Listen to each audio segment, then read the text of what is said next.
L'exercice 20 est de nouveau un exercice de traduction.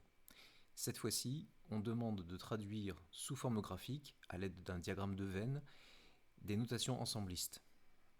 Avant de se jeter tête baissée sur les questions, il vaut mieux commencer par examiner attentivement le dessin et le mettre en correspondance avec le texte qui est à sa gauche.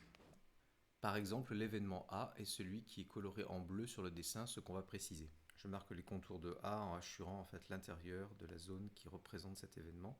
On remarque tout de suite que non seulement la couleur bleue est comprise dans A, mais il y a également la couleur verte.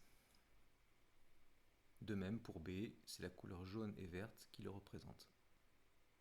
La zone verte ici permet de visualiser l'intersection de l'événement A et de l'événement B. Ceux qui sont sensibles aux couleurs auront compris que cette couleur a été choisie par superposition et mélange des couleurs jaune et bleu.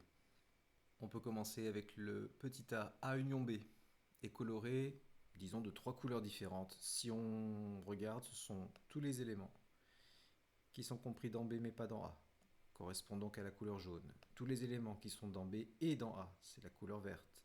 Tous les éléments enfin qui sont dans A et non pas dans B, c'est la couleur bleue.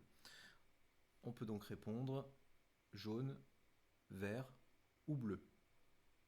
Pour la question B, on souhaite colorer la zone qui correspond à l'événement A inter B bar. On souhaite donc colorer les éléments qui sont dans des zones qui sont dans A, mais qui ne sont pas dans B.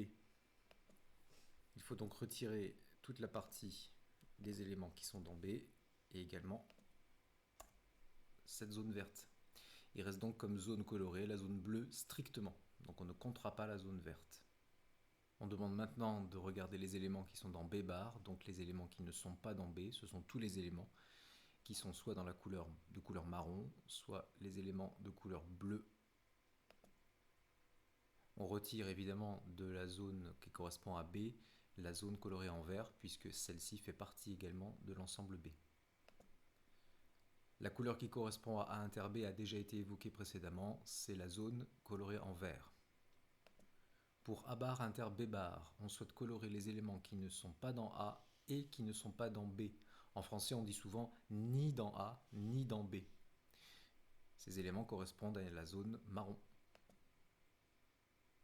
Pour le dernier ensemble, le contraire de A inter B, on souhaite regarder les éléments qui ne sont pas dans l'intersection de A et B.